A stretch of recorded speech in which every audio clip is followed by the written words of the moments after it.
Identity and Access Management, or IAM, is the control plane that decides who or what may use a resource, under which conditions, and for how long. Draw the journey from left to right. A subject can be a person, workload, device, or service. The subject presents an identity and authentication evidence. An identity provider evaluates that evidence and creates a session. Policy then considers the subject, resource, requested action, device posture, location, risk, and time. An enforcement point allows, challenges, limits, or denies the request. Every important decision becomes an audit event. 3 building blocks appear throughout this system. Multi-factor authentication strengthens proof. Single sign-on centralizes authentication and session issuance.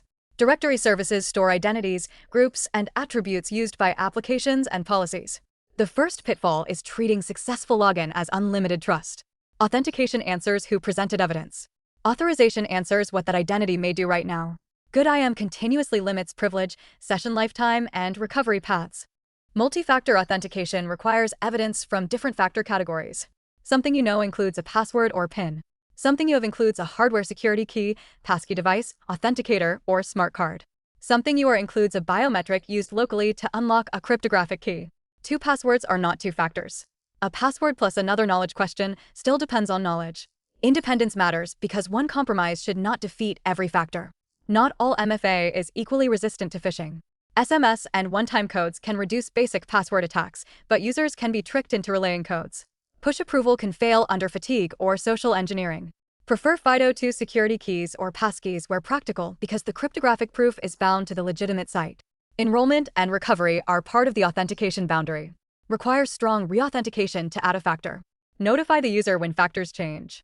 Restrict help desk resets, verify identity through an approved process, issue short-lived recovery access, and log every recovery action.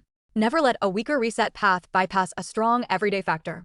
Single sign-on lets a user authenticate with an identity provider and then access multiple applications without giving each application a separate password.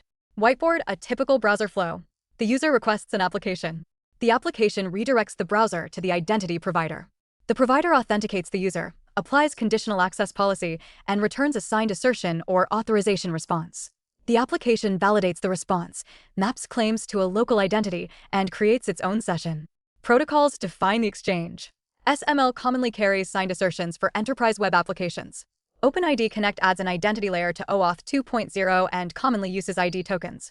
OAuth authorizes delegated API access. By itself, it is not a login protocol. The receiving application must validate the expected issuer, audience, signature, algorithm, nonce or state, redirect target, and time window. A signed token is not automatically valid for every application. SSO reduces password sprawl and centralizes policy, but it concentrates risk. Protect the identity provider strongly, limit administrator roles, maintain emergency access, monitor token issuance, and make sessions revocable. Directory services organize identities and their attributes. A directory can contain users, devices, service accounts, groups, organizational units, roles, and application objects. Applications query these records or receive synchronized copies. In many enterprises, Active Directory combines a directory with Kerberos authentication, LDAP access, policy, and domain services.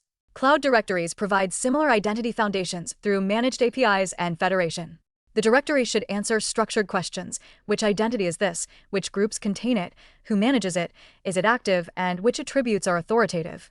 It should not become an uncontrolled warehouse of sensitive data. Group design directly affects authorization.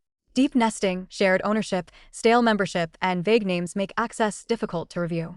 Assign owners, document purpose, prefer role-oriented groups, and set expiration for temporary membership. Protect LDAP with encryption and certificate validation. Restrict administrative interfaces, legacy authentication, replication privileges, and directory backups. Monitor changes to privileged groups, authentication policy, trust relationships, and service accounts. A directory entry can be technically valid and operationally wrong.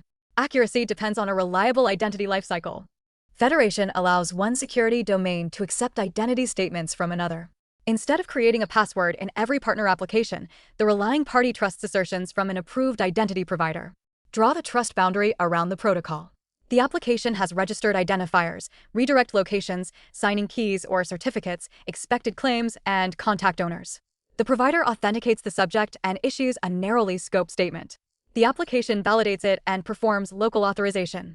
Common failures happen at the edges: accepting tokens for the wrong audience, loose redirect matching, stale signing certificates, overbroad claims, automatic account linking, or confusing an email address with an immutable identity key. Minimize claims. An application may need a stable identifier and a role, not a full employee profile. Classify claims as data and apply privacy, retention, and logging controls.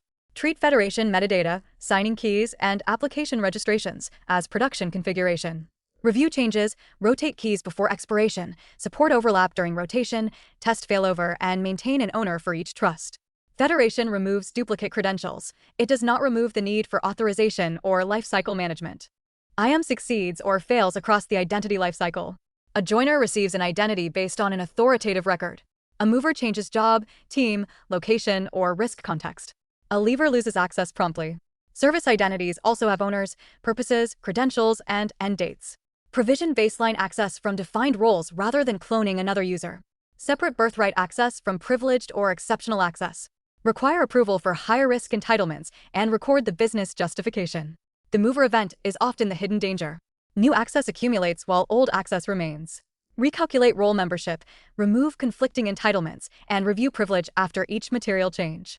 At departure, disabling the directory account is only the start. Revoke active sessions, refresh tokens, API keys, certificates, application passwords, shared secrets, remote access, and delegated permissions. Transfer ownership of data and automation through an approved process. Use automated provisioning standards such as SCM when supported, but monitor failures and reconciliation drift. Run recurring access reviews focused on privileged, external, inactive, and orphaned identities. The goal is not merely to create accounts quickly. It is to keep actual access aligned with current need. Authorization converts identity context into an access decision. Role-based access control grants permissions through defined roles. Attribute-based control evaluates facts about the subject, resource, action, and environment. Relationship-based control considers ownership or organizational relationships. Mature systems often combine them. Whiteboard the decision. The enforcement point receives a request. It gathers the authenticated subject, requested action, resource sensitivity, device status, network context, risk, and session age. The policy engine returns allow, deny, challenge, or limited access.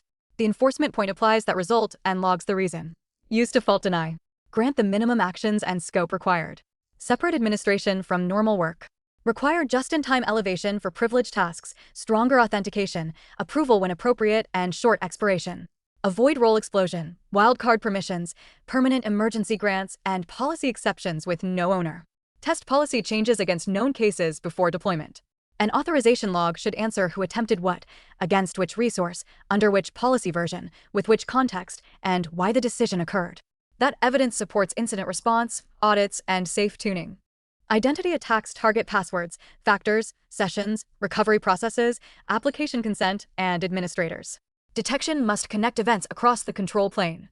Monitor impossible or unusual travel carefully, new device enrollment, repeated push denials, legacy authentication, suspicious token issuance, consent to high-risk applications, dormant account activity, privilege changes, emergency account use, and sign-ins followed by unusual data access. One alert rarely proves compromise. Build a timeline across the identity provider, directory, device platform, application, network, and resource audit logs. Preserve token identifiers and session details without logging secrets. When compromise is credible, contain proportionally.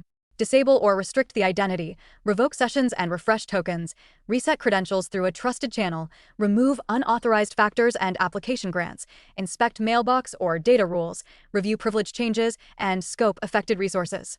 Recovery must verify the person through an approved process and avoid attacker-controlled contact methods. Monitor closely after restoration.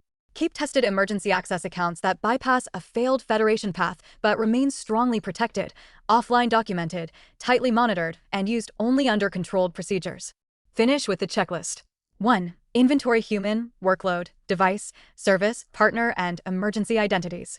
2. Define authoritative sources, owners, and lifecycle triggers. 3. Require phishing-resistant MFA for administrators and high-risk access, then expand it broadly. 4. Protect factor enrollment and recovery at least as strongly as everyday login. 5. Validate every SSO and federation exchange, issuer, audience, signature, time, state, nonce, redirect, and claims. 6. Use default deny, least privilege, separation of duties, and time-limited elevation. 7. Review directory groups, privileged roles, external accounts, application grants, service identities, and stale access. 8. Centralize identity, directory, device, application, and authorization logs with useful retention and alerting. 9. Test joiner, mover, leaver, token revocation, key rotation, directory restore, federation failure, and emergency access. 10. Measure outcomes, MFA coverage, phishing-resistant adoption, stale accounts, standing privilege, provisioning failures, review completion, recovery events, and time to revoke. Common pitfalls are treating SSO as authorization, calling two passwords MFA, leaving weak recovery, trusting every signed token, ignoring service identities, and disabling an account without revoking sessions. This is original CipherVibe educational content. Copyright 2026 CipherVibe. All rights reserved.